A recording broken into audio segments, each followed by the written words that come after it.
Hello সবাইকে। শীতকালে আমাদের বাড়িতে কিন্তু শুধু আলু দিয়ে পনিরের তরকারি খুবই কম হয়। মানে কি বলবো, শীতকাল আসলেই আমরা ফুলকপির সাথে পনিরের সাথে কিন্তু ফুলকপিটা চলবেই আর লাগে। বিশেষ করে আমি না ফুলকপি খেতে ভীষণ ভালোবাসি। আমার মতো কি তোমরাও ফুলকপি খেতে ভালোবাসো? আমাকে কিন্তু জানাবে। তো পনির, আলু আর ফুলকপি দিয়ে আজকে তরকারি বানাচ্ছি। ভাবলাম একটু শেয়ার করি। জানি এই তরকারি সবাই খেয়ে থাকে, সবাই রান্না করে। যেহেতু শীতকাল, আলু ফুলকপি পনিরের তরকারি বেসিক একটা রান্না যে সবার বাড়িতেই হয়ে থাকে। তাই রান্না করেছি, একটুখানি শেয়ারও করলাম। প্রথমে ফুলকপিটাকে আমি একটুখানি হলুদ আর নুন দিয়ে ভাপিয়ে নিয়েছি, রান্না ফুলকপির ভিতরে যে থাকে যদি পোকা টোকা কিছু বের হয়ে যায়। তারপর ওই কড়াইতে তেল দিয়ে পনিরগুলো সামান্য একটু হলুদ আর নুন দিয়ে ভেজে তুলে নিয়েছি। তারপর ফুলকপিগুলোও ভেজে একদম সুন্দর করে ভেজে তুলে নিয়েছি। তাহলে ফুলকপি বেশি জলে সিদ্ধ করলে কিন্তু ভেঙে যায়, সেই জন্য আমি ফুলকপিগুলো একদম ভালোভাবে ভেজে তুলে নিয়েছি। আর আমি ফোড়নে দিয়েছি তেজপাতা, শুকনো লঙ্কা আর মরিচ। এতে দিলে যে গন্ধটা খুব ভালো হয়।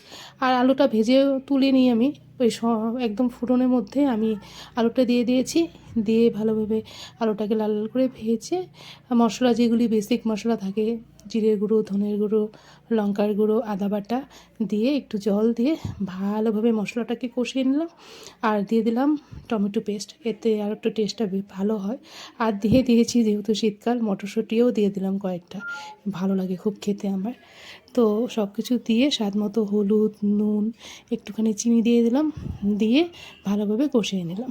কষিয়ে তো যতটুকু পরিমাণ ঝোল লাগবে, বেশি ঝোল রাখবো না। বেশি ঝোল রাখলে কিন্তু আবার এই আলু ফুলকপি পনিরের তরকারিটা খেতে ভালো লাগে, একটু মানে তেল তেল একটা ঝোল হবে, সেটাই ভালো লাগে।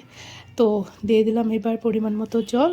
তারপর ভালোভাবে জাল করে নেব। এবার ভালোভাবে জাল হয়ে গেলে এবার কিন্তু পনিরগুলি আমি দিয়ে দেবো। প্রথমে ফুলকপি, তারপর এখানে দিয়ে দেবো পনির।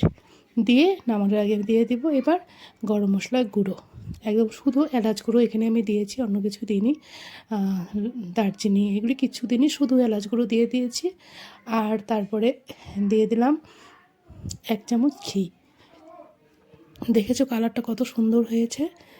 এরকমই ভালো লাগে, একদম সুন্দর একটা লাল লাল কালার হবে, ভালো লাগে খেতে আলু ফুলকপি, মটরশুঁটি আর পনির দিয়ে এই শীতকালের তরকারি খেতে।